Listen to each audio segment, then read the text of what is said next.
uyashaya.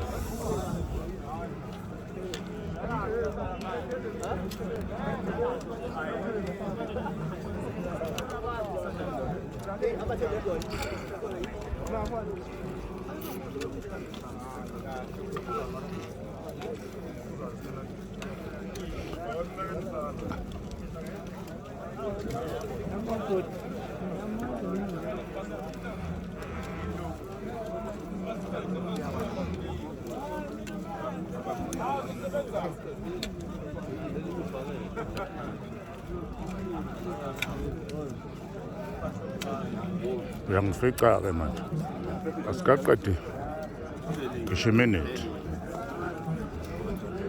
Omunye umshini Polo basi.